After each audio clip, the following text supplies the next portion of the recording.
Good evening, everyone. My name is Melvin, and I will be discussing about matrix in an organizational structure. So, first of all, we would like to discuss first what is a matrix. So, it says that this is an organizational structure that combines the functional and divisional organizational structures. A functional structure divides employees by specialization, while a divisional structure separates them based on the work output. So, to make it easier for you, the matrix organizational structure is a hybrid combination of a functional and project based organizational structure. This one is primarily used in companies that deal with complex projects, problems, and programs which requires input from a wide variety of skill sets that are often spread across the business. So when we say functional organizational structure, this is a business structure that groups employees by specialty skills or related roles. And to give you an example, this is commonly operate under functional structure because it groups people who have similar knowledge and when used in a team environment help companies achieve their goals. So one or two of the examples that I will give to you are the human resource department and accounting department, to name a few. Now let's move on to the divisional business structure. So a divisional structure, organizational structure, is a system in which the company segments its employee based on products or markets as opposed to their job roles. Okay, so some companies have marketing, sales, and communications departments, while a divisional organization has trams dedicated to a specific region or a product. So, an example of the divisional organizational structures are people grouped together based on the product or service they provide, not the work they do. So, as I've made my research, the example that shows here is a large corporation such as GE or the General Electric. It has a divisions of electronics, transportation, and aviation, each with its own team of accountants, marketers, and etc. So you can see there is a division of job dealing with different problems and looking for a specific solution inside that organization. It gives project managers authority without losing focus on the provision of operational services. Now let's move on to the several forms of matrix organization based on the authority of functional and a project manager. The first one here is the functional, lightweight, or weak matrix. This one, the project manager does not have a lot of power.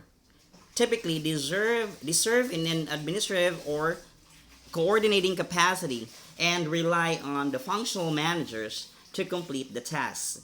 The reason why they are not very powerful is because they often, or these project coordinators or project managers, often report into the functional matrix management structure. So that means if they will ask for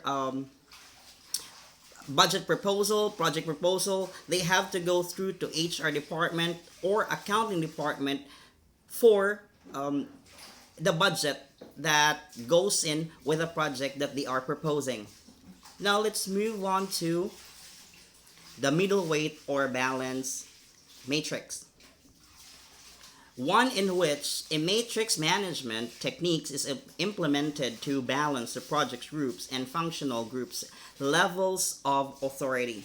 So a balanced matrix, there is an implicit definition of matrix in an organization.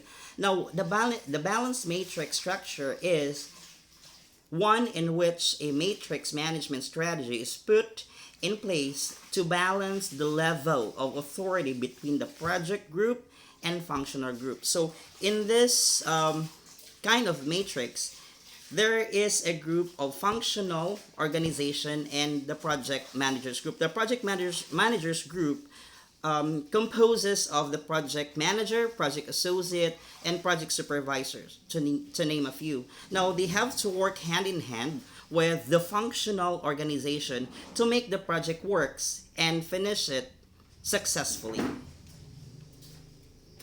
The last one is the heavyweight or strong matrix. So it says that the project manager wields the majority of the work's power, resources, and control. In a strong matrix, project managers often have their own reporting line to a project officer or project management organization. So, an example of this, in a strong matrix structure, the project manager enjoys more than the functional manager. The project manager has a say in the allocation of resources. So the project manager has make has to make a lot of decisions. Like, let's just say 90 to 95% or even 100% to the project that being imposed. They will just give it to the functional organization. All they have to do is to approve it because that's what the project manager has to say, and the project manager knows what is going on if they will launch that particular project, or how many days will it be in field, or how much resources or how many people they want to have in that particular project. Now the next one is, there are also pros and cons in a matrix structure. Because of what I've said earlier, it is in disciplinary nature of this organizational structure. Problems can easily be addressed from a wide variety of different approaches, thus creating more fully considered solution. So advantages of matrix solutions based on the SIM that we have, the project is the point of importance. The project can make use of the full pool of technology in all functional divisions. There are few problems when the project is over. There is a rapid and flexible response to client needs. Project has access to representatives from the administration, from the parent firm. Permits a better company-wide balance of resources to accomplish each project's differing time, cost, and scope. Lastly, it covers a wide range of functional and project organizational structures. So to make it easier to understand those advantages, the first one here is we need to improve communication, because communication is the key between department, mostly because departmental walls are torn down and employees move freely between units, sharing valuable knowledge along the way, and the ease of communication often leads to more collaboration, which typically result in better and stronger organizations. The next one here is the resource sharing. So every company, not all, but hopefully it will, full of amazing, talented people. But the argument can be made that those talents are being wasted, or at least not used to their full potential. That's why if we sharing our resources from one department to another, that is very helpful to the company. So a matrix organizational structure remove these soils and let company talent benefit whichever department or initiated is in need. Now the third one here is the employee development. This is the most important in every organization. Matrix organizational structure help foster employee development. They'll be exposed to multiple project types and ways of thinking. Let's just say the analytical thinking of a person. They'll gain valuable experience by working outside their traditional boundaries and grow their professional skill sets. Not only does this make employees much more valuable to their organizations, it will also increase their job satisfaction. So if we have the advantages we also have disadvantages of a matrix structure. Now, based on the SIM that we have, it says there that there is a tension between the functional manager and project manager, which tends to be personal. There is a conflict and competition in the sharing of scarce resources. It violates the unity of command principle with two bosses, the functional and project manager.